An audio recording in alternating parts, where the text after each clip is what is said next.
اعوذ باللہ السمیع العلیم من الشیطان اللعین الرجیم بسم اللہ الرحمن الرحیم الحمد للہ الملک الحق المبین المتصاغر لعظمتہ جبابرۃ الطاغین المتخاضع لکبریائہ عطاة المتمردین المعترف بربوبیتہ سائر الخلق اجمعین والصلاة والسلام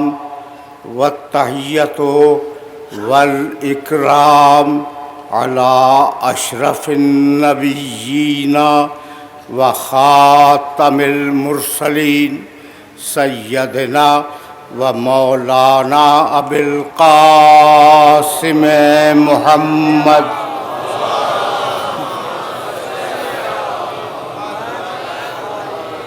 وأہل بیتہ الطیبین الطاہرین المعصومین المظلومین اما بعد فقد قال اللہ سبحانہ وتعالی فی محکم کتابہ المبین بسم اللہ الرحمن الرحیم سبح اسم ربک الاعلی الذی خلق فسوی والذی قدر فہدی والذی اخرج المرعى فجعلہ غثاء احوا صلوات.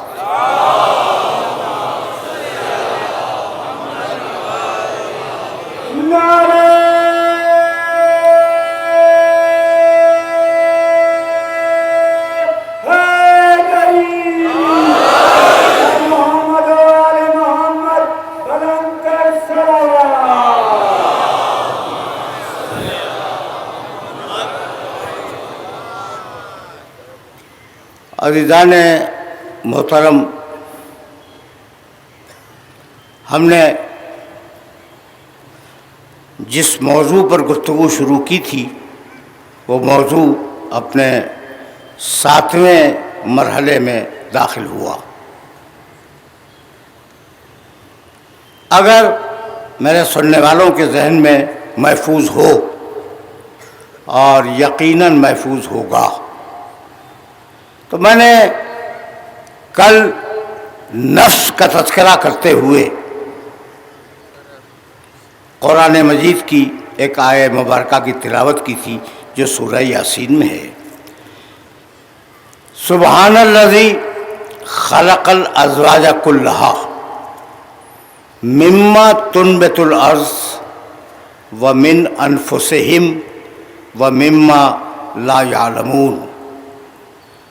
بابرکت ہے، نہیں بابرکت ہے ترجمہ میں کیوں کروں، سبحان کا لفظ آیا ہے، اور جو آئے مبارکہ سرنام کلام ہے وہ ہے سبح، بے عیب ہے،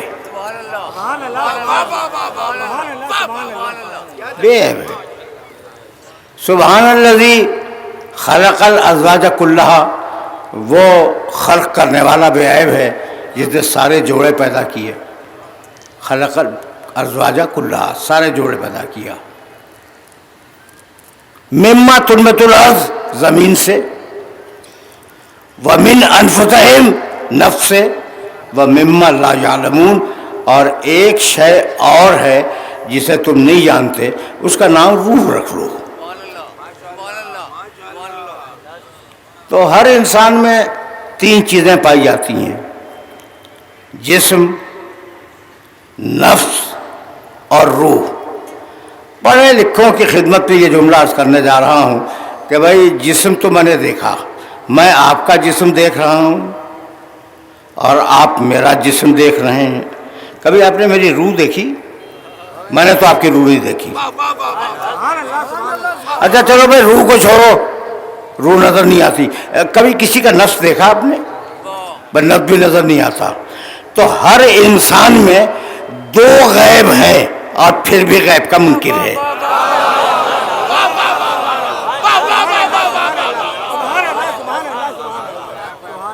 ہے یا نہیں؟ تو وہ موضوع ایسا ہے سبیل الہی کہ میں مجبور ہوں کہ اس موضوع کے دائرے کو نہ توڑوں. اچھا بھائی، تو اب نفس ایک ایسی بنیادی چیز ہے، آرام سے سننا. اور مجھے خوشی ہو رہی ہے کہ خصوصیت کے ساتھ میرا نوجوان طبقہ قرآن مجید کے فہم میں دلچسپی لے رہا ہے. جب آیتیں کھلتی ہیں تو میرے نوجوان دوستوں کے چہروں پہ ایک بشاشت پیدا ہو جاتی ہے. تو اب قرآن نے آواز دی اور وَنَفْسٍ وَمَا سَوَّاهَا فَأَلْهَمَهَا فُجُورَهَا وَتَقْوَاهَا. دیکھو بھائی، ہم نے بہت اچھا نفس بنایا ہے اور اسے فجور کی بھی صلاحیت دے دی ہے، تقوی کی بھی صلاحیت عطا فرما دی ہے. سورہ روم میں 30واں سورہ قرآن مجید کا 2 مسلسل آیتوں میں پروردگار نے اپنے ماننے والوں کو یہ ارشاد فرمایا کہ بھئی غور بھی تو کرو، نفس ہے کیا. یعلمون، بہت توجہ سے آیتیں سننا. آیت کا ایک ایک لفظ پالیسی ہوتی ہے. قرآن مجید جب بول رہا ہو تو ہر لفظ پالیسی ہے. یعلمون ظاہراً من الحیات الدنیا، 7ویں اور 8ویں آیت سورہ روم کی. یعلمون ظاہراً من الحیات الدنیا، یہ جو دنیا والے ہیں نا، یہ دنیا کی ظاہری زندگی کا علم بخوبی رکھتے ہیں. مشینیں بنا لیں گے، زمان و مکان کی تنابیں کھینچ لیں گے، فاصلوں کو ختم کر دیں گے. یعلمون ظاہراً من الحیات الدنیا، یہ دنیا کے ظاہر کو تو خوب جانتے ہیں. وَهُمْ عَنِ الْآخِرَةِ هُمْ غَافِلُونَ. لیکن اب میں کیا کروں کہ یہ آخرت سے غافل ہیں. بات کیا ہے سنو. اولم یتفکروا فی انفسہم ما خلق اللہ السماوات والارض وما بینہما الا بالحق واجل مسمى. بہت نہیں روکوں گا، لیکن بات نفس پہ آ گئی ہے تو تھوڑا سا نفس تو سن لو نا کہ نفس ہے کیا. نفس کیا ہے؟ اس لیے کہ یہ لفظ قرآن مجید میں بہت زیادہ استعمال ہوا ہے. تو یہ اولم یتفکروا فی انفسہم، یہ اپنے نفسوں میں غور کیوں نہیں کرتے؟ دعوت دی ہے کہ اپنے نفسوں میں غور کرو. اولم یتفکروا فی انفسہم ما خلق اللہ السماوات والارض وما بینہما، اللہ نے آسمان و زمین میں جو کچھ پیدا کیا اور آسمان و زمین کے درمیان جو کچھ بھی پیدا کیا، الا بالحق، ایک منصوبے کے ساتھ پیدا کیا. ٹھیک، وہ اجل مسمى، اور ایک معین مدت کے لیے پیدا کیا. تو اب وہ منصوبہ بتوجہ ہے، اس کائنات کا ایک منصوبہ ہے اور اس کائنات کی ایک مدت ہے. تو کبھی یہ بھی تو سوچو کہ اس کائنات کی جب مدت تمام ہوگی تو ہوگا کیا؟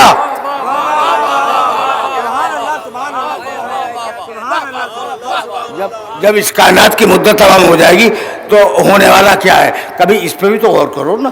اچھا بھائی، تو اگر یہاں تک میرے ساتھ آ گئے ہو تو اب بہت آہستہ آہستہ میرے ساتھ چلتے رہنا، اس لیے کہ لے جاؤں گا بہت دور تک، بہت دور جانا ہے. اور اب دامن وقت سرکتا جا رہا ہے بہت تیزی کے ساتھ. فجور اور تقوی دونوں نفس کو سکھلا دیے. اچھا بھائی، نہیں تم تو خیر مانتے ہو، اگر مانتے نہ ہوتے تو فرش مجلس پہ کیوں ہوتے؟ بہت لوگ کہتے ہیں کہ بھائی جسے نہ دیکھیں اسے ہم نہیں مانتے. تو اگر اللہ تمہارا ہوگا بھی تو ہم نے تو دیکھا نہیں. بھائی بہت توجہ رکھنا، بہت توجہ رکھنا، اس لیے کہ کچھ کہنا چاہ رہا ہوں. خواب دیکھتے ہو؟ دیکھتے ہو نا؟ دنیا کا کوئی انسان ایسا نہیں ہے جو یہ کہے کہ میں خواب نہیں دیکھتا. کبھی نہ کبھی تو اس نے خواب دیکھا ہوگا. اچھا، خواب میں کبھی خیال کیا تم نے کہ تم لڑ رہے ہو، جھگڑ رہے ہو، تیزی سے باتیں کر رہے ہو، ہاتھ مار دیا کسی کو اٹھا کے پٹک دیا، کھانا کھا لیا خواب میں، پانی پی لیا خواب میں، تو خواب میں بغیر آنکھوں کے دیکھتے ہو، بغیر کانوں کے سنتے ہو، بغیر ہاتھوں کے لڑتے ہو، تو کیا اب بھی خدا کی صفتیں نظر نہیں آئی؟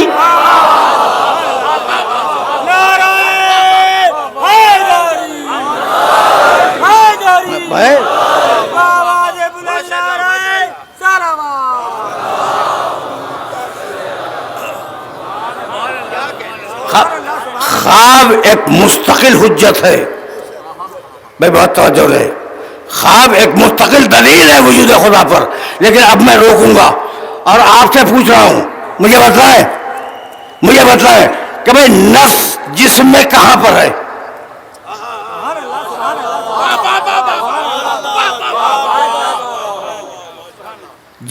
جسم کے اندر نفس کہاں پر ہے؟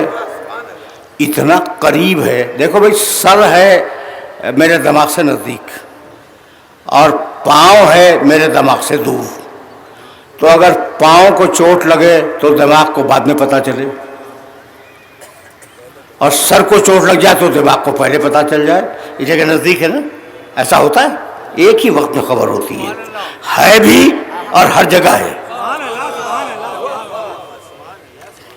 بھی اور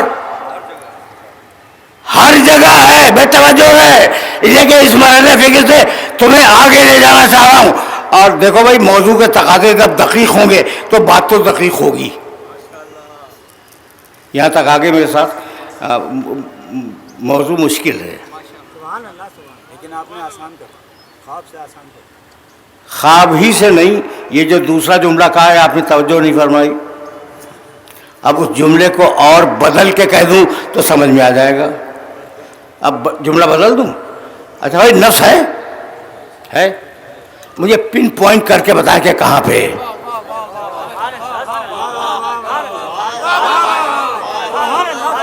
مجھے پن پوائنٹ کریں کہ نفس آپ کے اندر کہاں پہ ہے، سر میں تو پاؤں میں نہیں ہے، اچھا پاؤں میں تو سر میں نہیں ہے، کہا بھائی ہے تو بھائی جگہ کہاں ہے، کہاں جگہ ہے،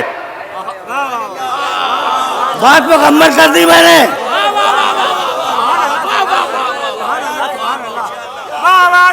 ہے ہر جگہ،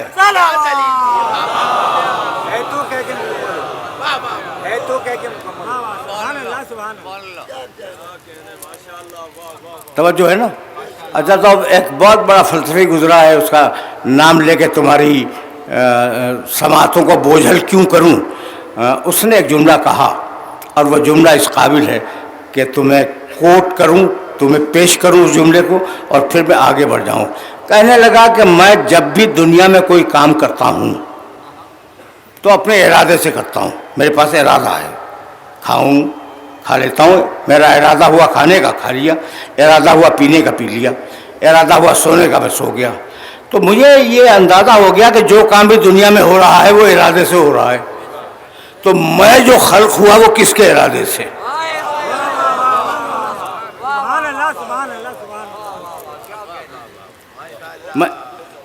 میں جو خلق ہوا وہ کس کے ارادے سے خلق ہوا، کہا بھائی ماں باپ کے ارادے سے، کہا پھر وہ کس کے ارادے سے خلق ہوئے، بھائی کہیں نہ کہیں تو جا کے رکو گے، ایک مرد پر ایک عورت پر، بھائی وہ کس کے ارادے سے خلق ہوئے، کہا جس کے ارادے سے خلق ہوئے اسی کا نام اللہ ہے،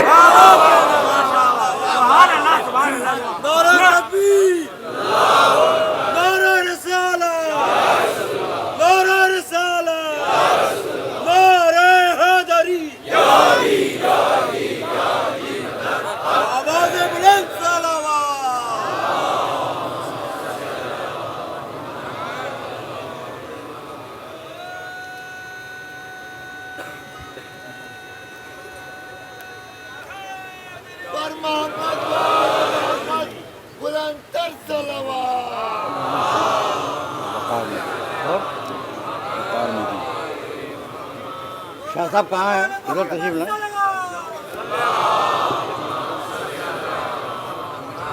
کیسا مزاج ہے، وقار مہدی صاحب قبلہ کہاں ہیں، بلندر صلوات نعرہ حیدری حیدری آواز بلند نعرہ صلوات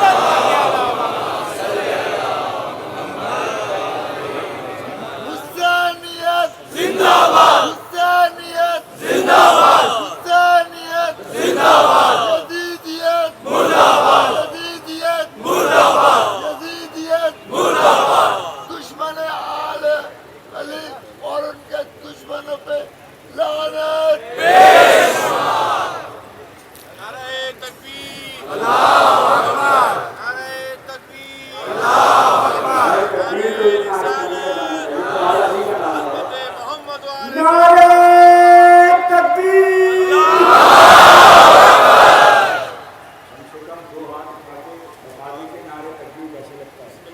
نعرہ تکبیر نعرہ تکبیر نعرہ رسالت نعرہ رسالت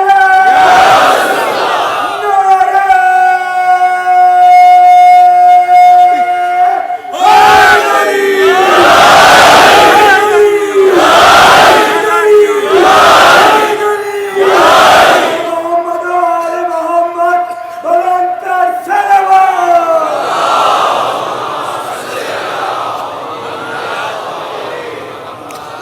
علی عرشیان علی یہ ہمارے لیے اطمینان کا باعث ہے، طمأنینت کا باعث ہے کہ ہمارے اس اجتماع میں وزیر اعلیٰ سندھ تشریف فرما ہیں، وقار مہدی صاحب تشریف فرما ہیں اور ان کے رفقا تشریف فرما ہیں۔ تو اب ان کی خدمت میں ایک جملہ تو عرض کروں گا کہ صاحبان اقتدار ہیں، پھلیں پھولیں ترقی کریں، لیکن ترقی کی بنیاد خدمت خلق ہو، ذخیرہ اندوزی نہ ہو۔ نعرہ حیدری حیدری حیدری آواز بلند نعرہ صلوات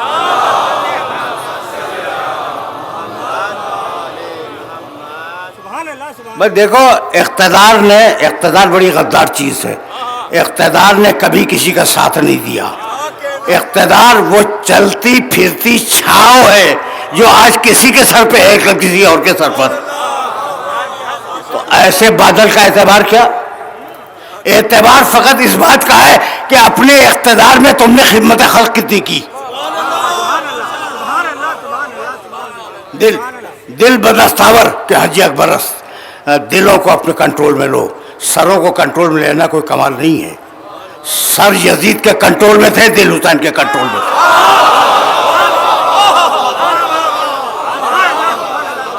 نعرہ حیدری حیدری حیدری آواز بلند نعرہ صلوات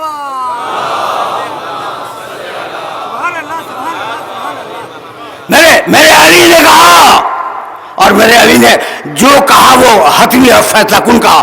کہنے لگے دنیا ذل زائل، اس حکومت کو کیا سمجھتے ہو؟ یہ حکومت اڑتا ہوا بادل ہے۔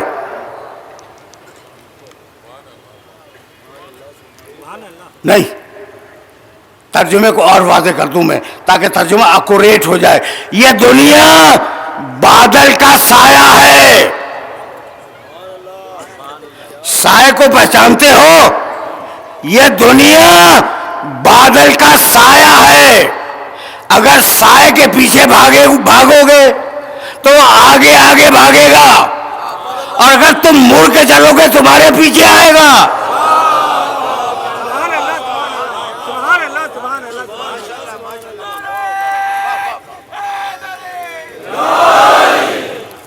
تو دنیا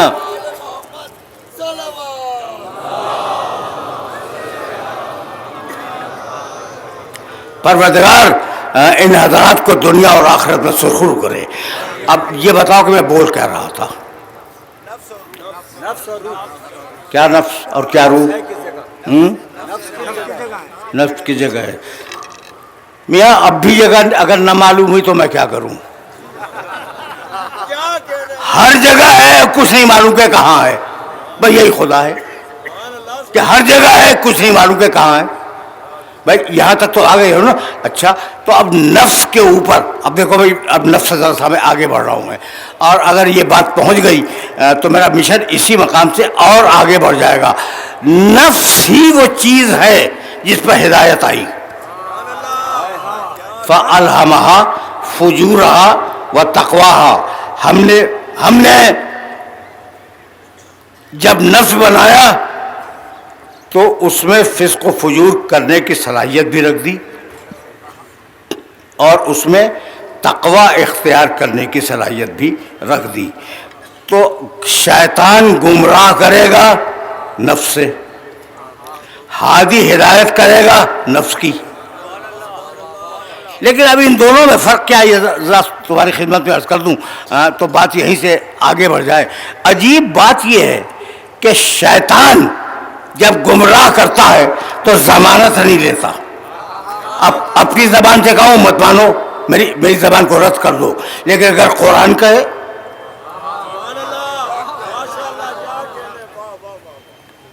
تو پھر قرآن کو تسلیم کر لو. شیطان دیکھو ہادی کا الٹا ہے شیطان, شیطان کا الٹا ہے ہادی. اگر شیطان سمجھ میں آ گیا تو ہادی تمہاری خود بخود سمجھ میں آ جائے گا. شیطان کے لیے جانتے ہو سورہ حشر 59واں سورہ قرآن مجید کا اور اس کی 16ویں آیت. شیطان انسان سے کہتا ہے اکفر, کافر ہو جا. آیت کا ترجمہ کر رہا ہوں, اکفر کافر ہو جا. فلما کفر, شیطان کے کہنے سے وہ کافر ہو گیا. لما کفر, جب وہ کافر ہو گیا. قالا انی بریء منک, تو کہتا ہے کہ لعنت ہو تیرے اوپر, میرے کہنے سے کافر ہو گیا.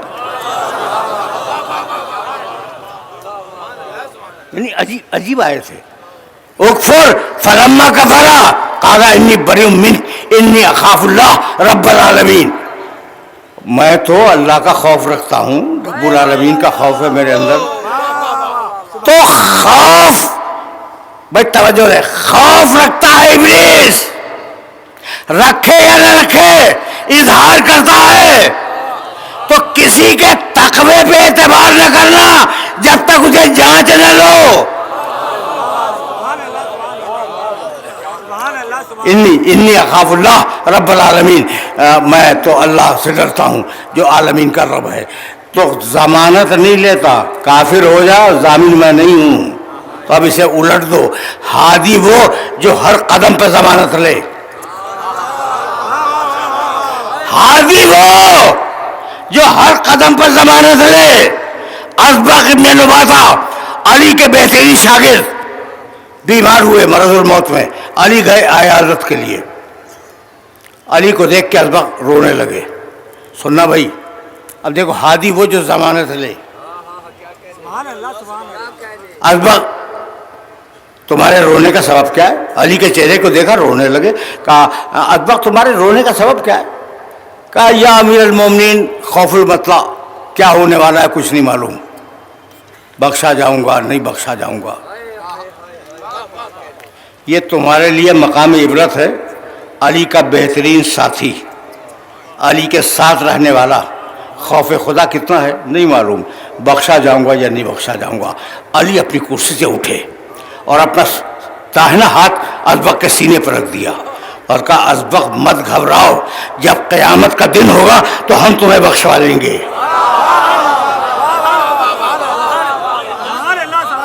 جب قیامت کا دن ہوگا تو ہم تمہیں بخشوا لیں گے.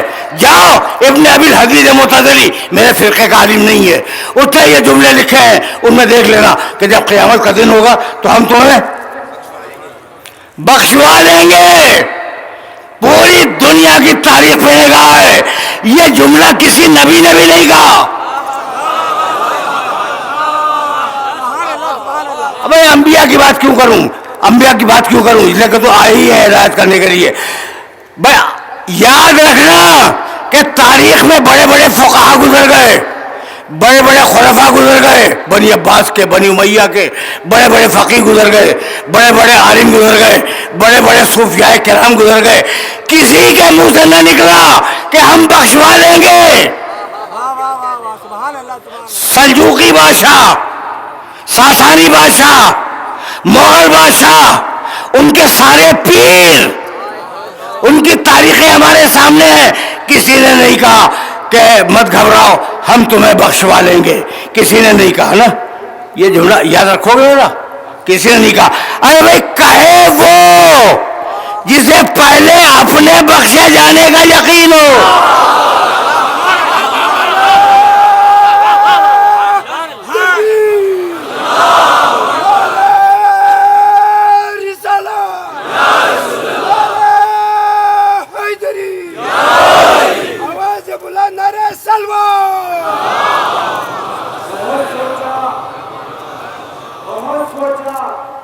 بہت سمجھا نہ کچھ اس کے سوا جانے، بہت سوچا بہت سمجھا نہ کچھ اس کے سوا جانے، خدا کیا ہے علی جانے، علی کیا ہے خدا جانے، میں مر جاؤں تو لکھ دینا کفن پر یا علی مولا، میں مر جاؤں تو لکھ دینا کفن پر یا علی مولا، پھر اس کے بعد میں جانوں میرا مشکل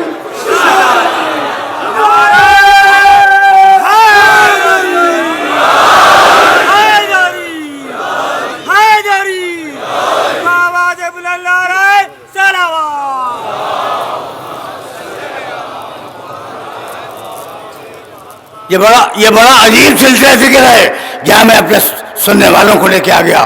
تو اب تلخیص ہو رہی ہے گفتگو کی کہ ہم نے نفس بنایا، نفس کو بہترین بنایا، اپنے وجود کی دلیل رکھ دی تمہارے نفس کے اندر، فَأَلْهَمَهَا فُجُورَهَا وَتَقْوَاهَا، اور اس کے بعد پھر اب قرآن نے آواز دیا فَحَسِبْتُمْ، اب فکر آگے بڑھ رہی ہے۔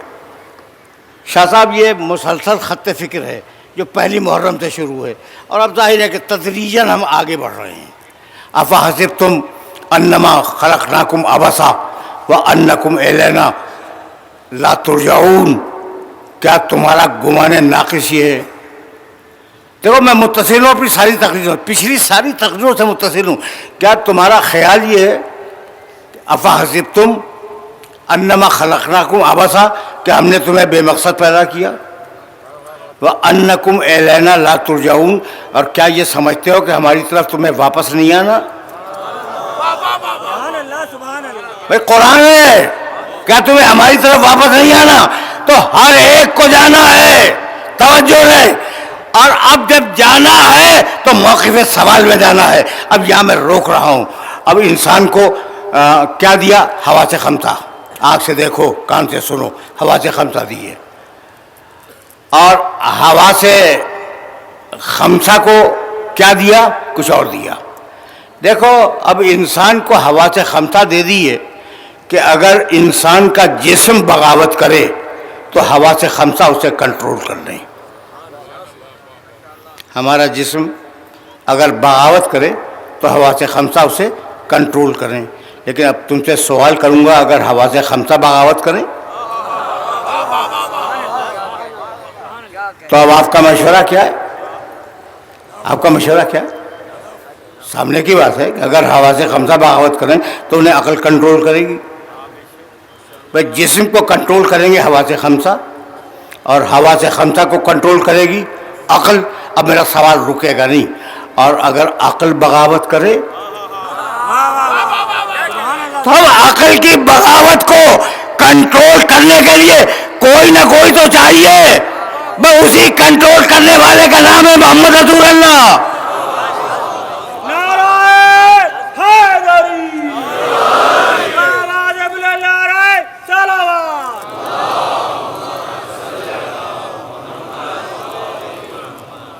اب اسی بغاوت کو کنٹرول کرنے والے کا نام، جب عقل بغاوت کرے تو رسول کے قدموں میں آ جاؤ، اور جب رسول کے قدموں میں آ جاؤ گے بغاوت فروغ ہو جائے گی۔ اب میں جملہ اپنے سننے والوں کی خدمت پہ عرض کروں، بھائی دیکھو خدا کی قسم، یہ جو جس کا نام ہے نا ابو لہب، پہچانتے ہو؟ بسم اللہ الرحمن الرحیم، تبت یدا ابی لہب و تب ما اغنا عنہ مالہ وما کسب سیصلی نارا ذات لہب وامرأتہ حمالۃ الحطب فی جیدہا حبل من مسد۔ پورا چھوٹا سا سورہ تھا، میں نے پورا سورہ پڑھ دیا۔ تبت یدا ابی لہب و تب، ٹوٹ جائیں ابو لہب کے دونوں ہاتھ۔ کوسنے دے رہا ہے اللہ، کوسنا سمجھتے ہو بھائی؟ جس کا بس نہیں چلتا وہ کوسنے دیتا ہے، اور اللہ تو علی کل شیء قدیر ہے۔ کہ سمجھانے کے لیے کوسنے دے رہا ہوں، سمجھانے کے لیے کہ ابو لہب کے دونوں ہاتھ ٹوٹ جائیں۔ اب تو میں پوچھوں گا اپنے سننے والوں سے کہ بھائی ابو لہب کی دونوں آنکھیں کیوں نہ پھوٹ جائیں؟ ابو لہب کی دونوں آنکھیں پھوٹ جائیں یہ تو نہیں ہے۔ اچھا ابو لہب کی دونوں ٹانگیں ٹوٹ جائیں یہ بھی نہیں ہے۔ ابو لہب کے دونوں کان بہرے ہو جائیں یہ بھی نہیں ہے۔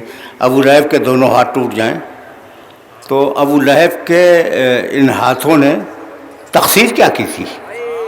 کچھ نہ کچھ تو کیا ہوگا۔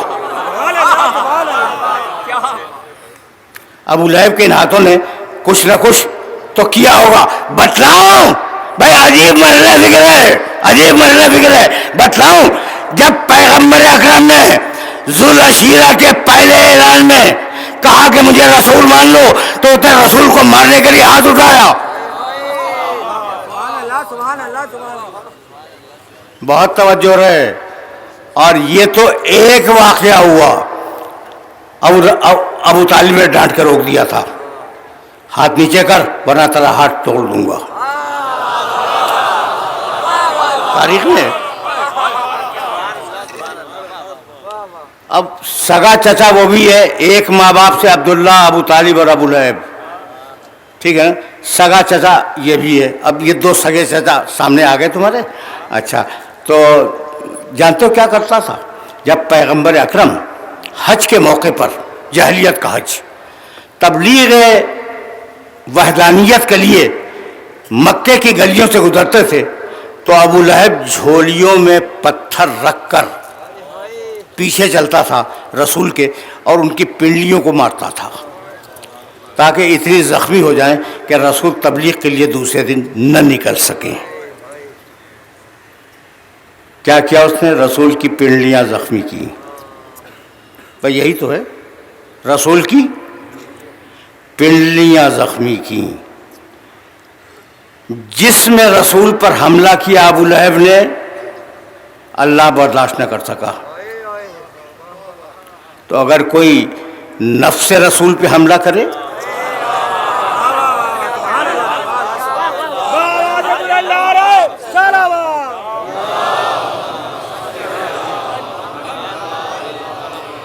نہیں میں اور واضح کر دوں، یہ جملہ آپ کو ہدیہ کر دوں کہ خونی رشتے والا سگا بھائی عبداللہ کا، سگا چچا محمد رسول اللہ کا، بھائی جب خونی محمد سے جھگڑا کر کے خونی رشتے والا نہ بچا تو رشتہ جوڑنے والے کیسے بچ جائیں گے؟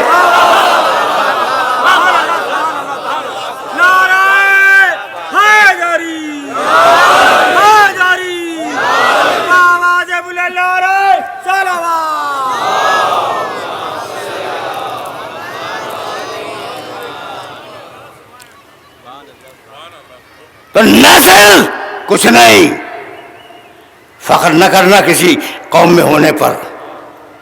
دیکھو قرآن مجید نے آواز دی اور بہت برمحل یہ آیت مبارکہ پڑھ رہا ہوں میں کہ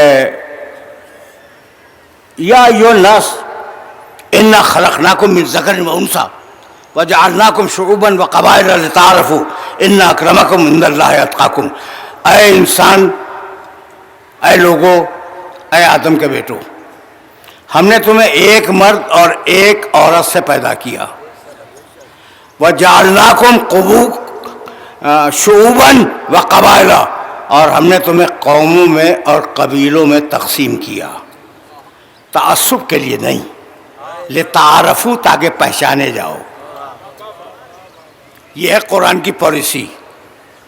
نہ کوئی قوم نہ کوئی قبیلہ، سب انسان. اور قوموں میں اور قبیلوں میں اس لیے تقسیم ہوئے کہ تم ایک دوسرے کو پہچان سکو، ایک دوسرے کی شناخت ہو سکے. اِنَّ اکرمکم عند اللہ اتقاکم، تم میں صاحب عزت وہ ہے اللہ کی نگاہ میں جو صاحب تقویٰ ہو. تو نسل کی کوئی حیثیت نہیں، قوم کی اسلام میں کوئی حیثیت نہیں، قبیلے کی اسلام میں کوئی حیثیت نہیں. اچھا تو رنگ کی حیثیت ہوگی؟ نہیں، رنگ کی بھی حیثیت نہیں ہے. وہ کالا تھا جو لوگوں کو اذان کے لیے بلا رہا تھا. سبحان اللہ سبحان اللہ سبحان اللہ سبحان اللہ. نعرہ حیدری، نعرہ بلند، نعرہ سلام.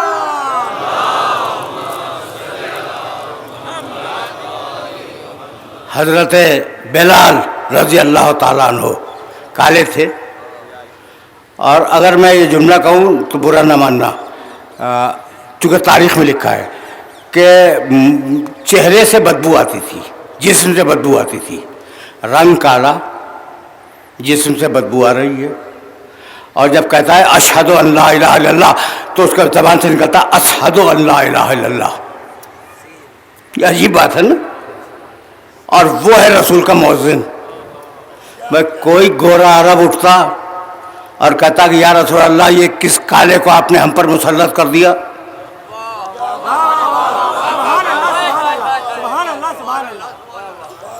لیکن کتنے اچھے تھے لوگ تھے اس زمانے کے، کتنے پیارے لوگ تھے کہ کسی نے بھی چیلنج نہیں کیا رسول کو. دبی زبان سے کسی بزرگ نے کہا تھا کہ یہ تو کہتا ہے اشہد ان محمد رسول اللہ، تو مسکرا کے رسول نے جواب دیا تھا سین بلال شین عند اللہ، بلال کی سین اللہ کی نگاہ میں شین ہی ہے.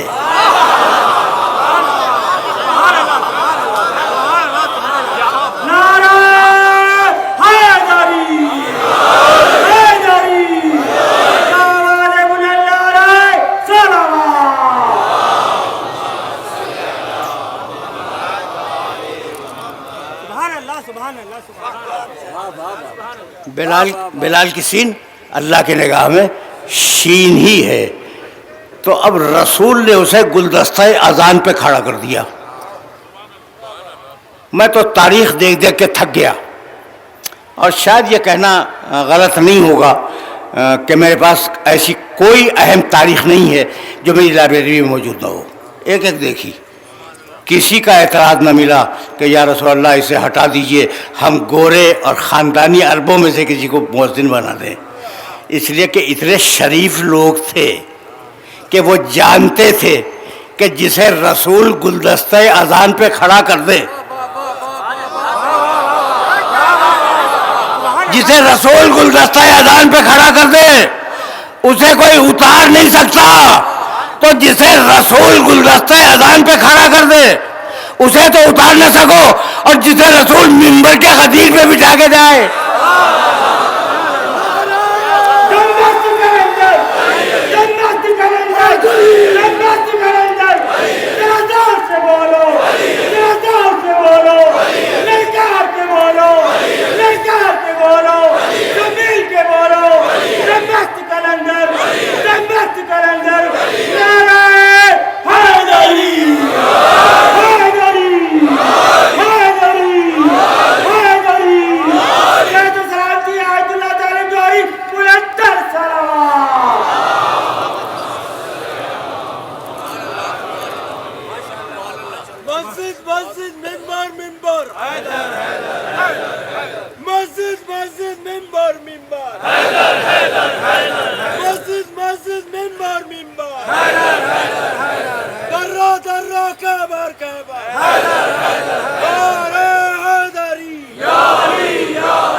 بس میرے عزیزوں، میرے دوستوں، دامن وقت کوتاہ ہوتا جا رہا ہے اور اب میرے پاس اتنا وقت نہیں ہے، مسائل بہت زیادہ ہیں. اب یہاں رک جاؤ. تو نسل کی کوئی اہمیت نہیں اسلام میں، کوئی نہیں ہے نا.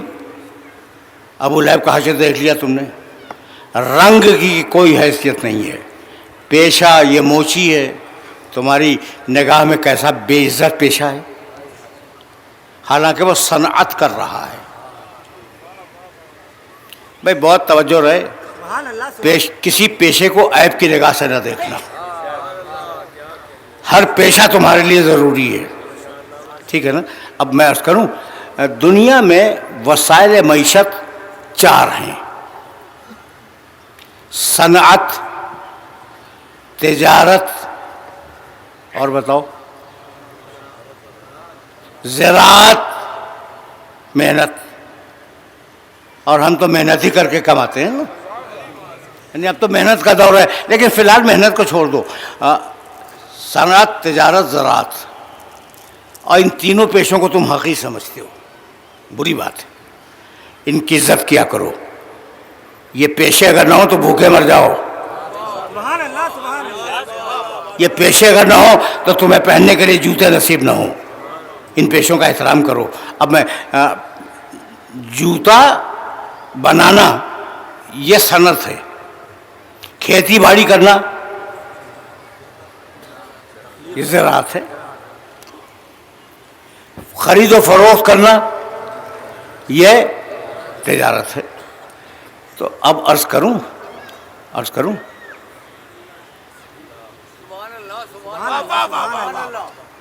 خدا کی قسم سننا بھائی، سننا. تھوڑا سا وقت میرے پاس ہے، بہت مختصر وقت ہے، لیکن تھوڑا سا وقت تو ہے.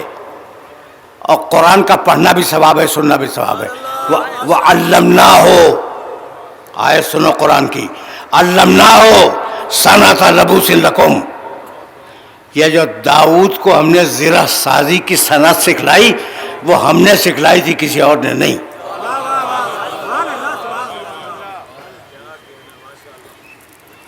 صنعت سکھلانے والا اللہ. احترام کرنا صنعت کا، بہت توجہ رہے، بہت توجہ رہے. احترام کرنا صنعت کا. اچھا اب زراعت بتلاؤں. سورہ واقعہ. أَأَنْتُمْ تَزْرَعُونَهُ أَمْ نَحْنُ الزَّارِعُونَ. تم کس غلط فہمی میں مبتلا ہو؟ کھیتی ہم کرتے ہیں، کھیتی تم تھوڑی کرتے ہو. صنعت کرے اللہ، زراعت کرے اللہ، اپنی طرف منسوخ کر رہا ہے. یہ عجیب مرحلہ فکر ہے. اور اب بچی تجارت. حل ادلکم، تینوں مقامات کی آیتیں پڑھ رہا ہوں. حل ادلکم علی تجارت تنجیکم من عذاب علیم. ہم بتائیں ایک ایسی تجارت تمہیں بتلا دیں یہ تمہیں عذاب سے بچا لے. بہت توجہ رکھنا. ہم تمہیں ایسی تجارت بتلا دیں جو عذاب سے بچا لے. بھائی اپنے نفس کو دے دو، ہماری مرضی خریدو.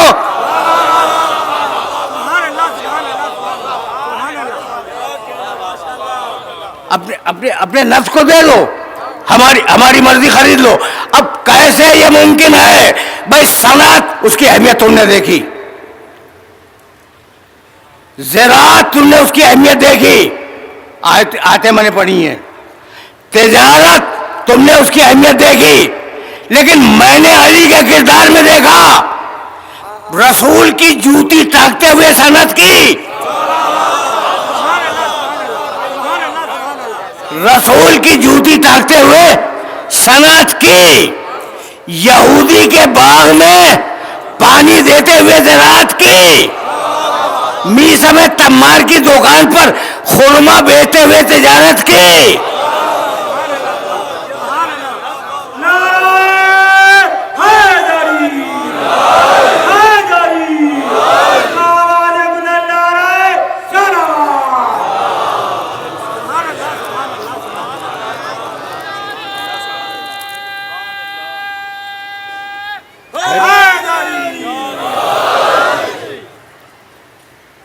سن لیا تم نے؟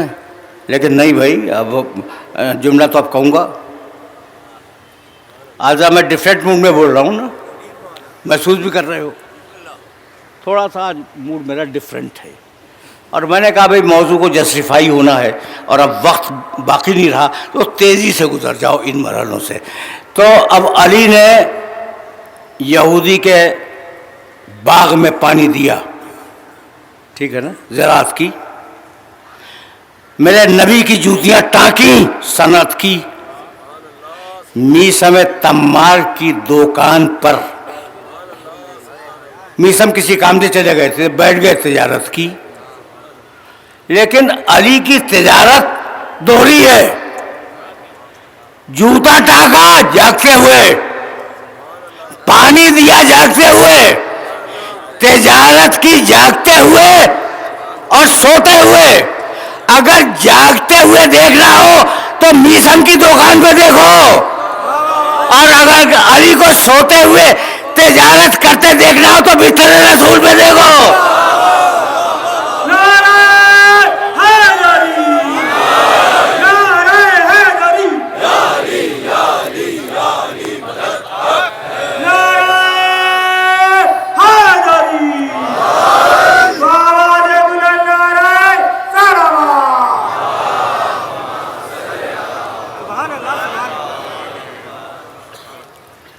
یا بھائی اب یہ جملہ، اب میں بہت پچھلی پرانی تقریر سے متصل ہو رہا ہوں اس مقام کے اوپر. ایوکم، میں سویا تھا نا، اور اس نے علی نے بستر پر کوئی تجارت کی تھی سوتے ہوئے، اور اس آیت تک میں آ گیا.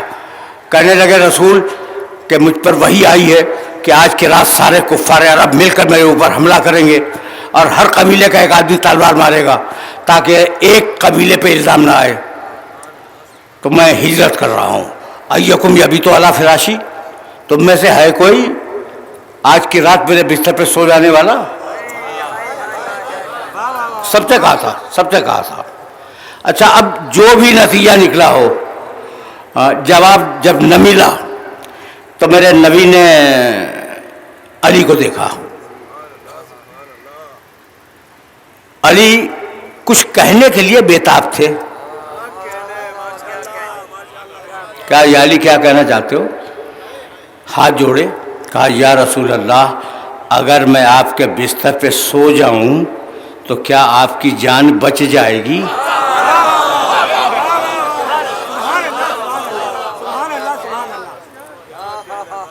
کہا ہاں یا علی، ہاں یا علی، اگر تم میرے بستر پہ سو جاؤ تو میری جان بچ جائے گی. یہی تو کہلوانا چاہ رہے تھے. پہنچ گئے اس مرحلہ فکر تک جو مرحلہ فکر آج معین تھا کہ ہاں اگر تم میرے بستر پہ سو گئے تو تمہاری جان، میری جان تمہارے سونے سے بچ جائے گی. یہی تو کہلوانا چاہ رہے تھے علی. یعنی اپنی جان کی فکر نہیں ہے، رسول کے جان کی فکر ہے. علی بستر رسول پہ سو گئے، اور ادھر سے آیت آئی، جاؤ قرآن مجید میں دیکھ لینا، اور جتنے مفسر ملے ان سب کی تفسیروں میں دیکھ لینا. وَمِنَ النَّاسِ مَن يَشْرِي نَفْسَهُ ابْتِغَاءَ مَرْضَاتِ اللَّهِ وَاللَّهُ رَءُوفٌ بِالْعِبَادِ. بندوں میں ایک بندہ ایسا بھی ہے جو نفس کو بیچتا ہے، مرضی کو خریدتا ہے.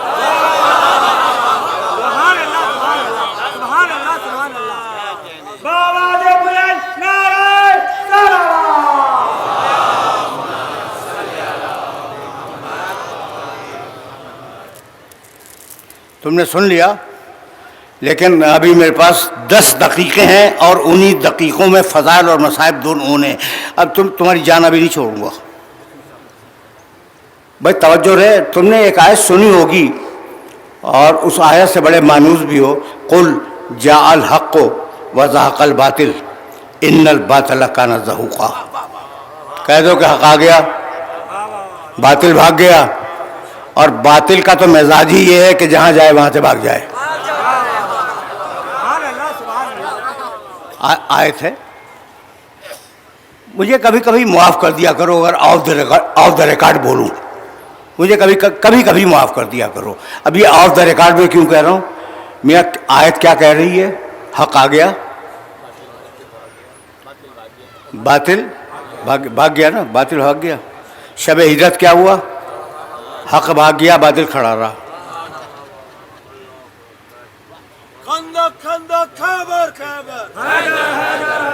میاں یہ تو پریشانی کا مرحلہ تھا. یہاں خندق کہاں سے آ گیا؟ یعنی میں نے تو تمہیں پرابلم میں مبتلا کر دیا کہ پیغمبر اکرم آیت لے کے آئے کہ حق آ گیا، حق آ گیا، باطل بھاگ گیا، اور ہم نے شب ہجرت دیکھا کہ حق اندھیری رات میں نکل گیا اور باطل رات بھر کھڑا رہا۔ تو یہ ہجرت ہے یا فرار؟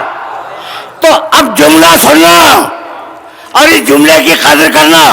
اگر جانے والا حق اپنے بعد والے حق کو اپنے بستر پہ سلا کے نہ جاتا تو ہجرت ہوتی، فرار ہوتا۔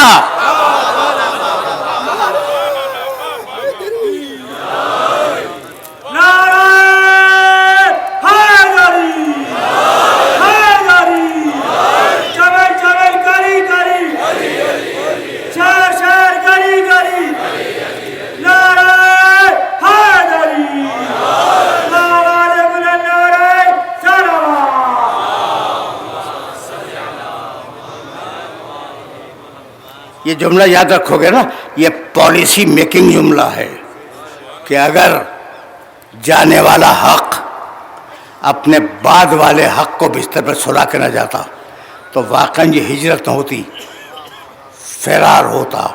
لیکن اب میں کیسے عرض کروں، اب میرا رسول ایک غار میں پوشیدہ ہے، میرا علی بستر پر ہے، رسول کے بستر پر ہے یا نہیں ہے؟ میں نے ایک جملہ کہا تھا اور آج اس جملے کی تکمیل کر دوں تاکہ آج بات مکمل ہو جائے اور میں چلا جاؤں مسائل کی طرف۔ میرے پاس اب 6 دقیقے رہ گئے کل، اور ان 6 دقیقوں میں بات کو مکمل ہو جانا ہے۔ بات کو سننا، بات سننا۔ دیکھو بھائی، رسول کے بستر پہ علی سو رہے ہیں، ٹھیک؟ حضرت ام حبیبہ رضی اللہ تعالیٰ عنہا کو تم لوگ پہچانتے ہو، رسول کی زوجہ ہیں اور جناب ابو سفیان کی بیٹی ہیں۔ جناب ابو سفیان مسلمان اس وقت تک نہیں ہوئے تھے، ظاہری طور پر بھی ضرورت تھی جملے کی کہ ظاہری طور پہ بھی مسلمان نہیں ہوئے تھے، لیکن بیٹی تو بیٹی ہے نا، بیٹی سے ملنے مدینے آ گئے۔ رسول کا بستر بچھا ہوا تھا، انہوں نے لپیٹ کے رکھ دیا۔ اب باپ کے لیے تو بستر کھول دینا چاہیے، انہوں نے لپیٹ کے رکھ دیا، ٹھیک ہے نا؟ حضرت ابو سفیان کو برا لگا، کہا بیٹی تو نے بستر لپیٹ دیا؟ کہا بابا یہ ہے میرے نبی کا بستر، یہ ہے میرے نبی کا بستر، اس پہ نااہل نہیں بیٹھ سکتا۔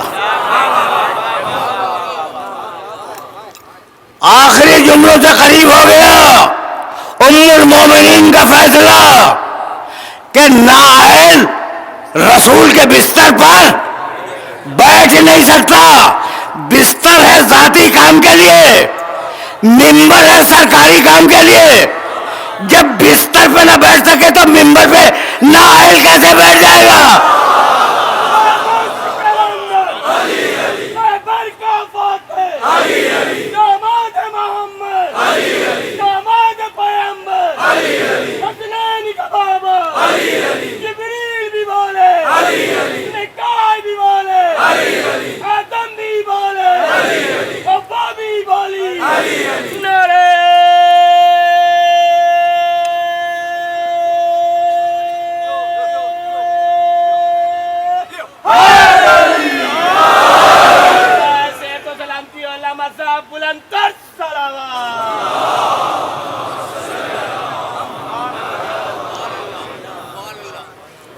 بس میرے عزیزو، میرے دوستو، گفتگو اس مرحلے پر اختتام پذیر ہو گئی۔ میں نے کیا کہا کہ جب نااہل بستر پر نہ بیٹھ سکے تو رسول کے معین کردہ ممبر پر نااہل کیسے بیٹھے گا؟ بھائی یہی تو پالیسی تھی، اور یہی جملہ حسن ابن علی نے کہا تھا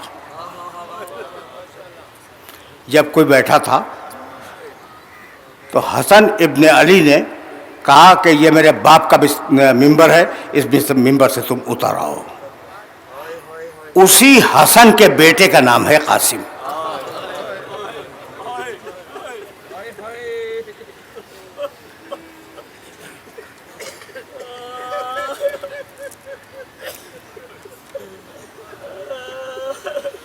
13 برس کا بچہ،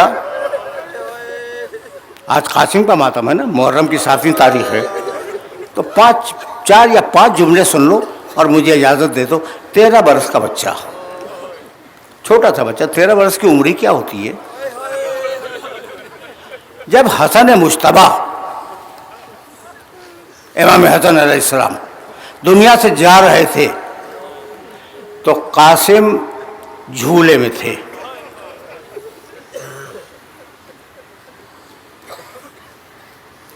کہنے لگے ام فروا ذرا میرے بیٹے قاسم کو تو لاؤ۔ قاسم آئے، سینے پہ لٹا دیے گئے قاسم، کافی دیر تک بچے کو پیار کرتے رہے، پھر اپنے تکیے کے نیچے سے ایک تعویذ نکالا اور اس کے شانے پہ باندھ دیا اور کہا ام فروا اس تعویذ کی بھی حفاظت کرنا، اس بچے کی بھی حفاظت کرنا، اور اگر کبھی کوئی کڑا وقت آ جائے اس بچے پر تو کہہ دینا کہ اس تعویذ کو کھول کے پڑھ لے، اس میں اس کی پرابلم کا، اس کے مسائل کا حل ہوگا۔ ام فروا بچے کی بھی حفاظت کرتی رہیں، تعویذ بھی بچے کے گلے میں بندھا رہا، بازو پہ، کبھی بازو میں تھا کبھی گلے میں تھا، جب بڑا ہوا تو گلے میں آ گیا، وہ تعویذ رہا، یہاں تک کہ عاشور کا دن آیا۔ اون و محمد گئے، زینب کے بیٹے، جب اون و محمد جا رہے تھے نا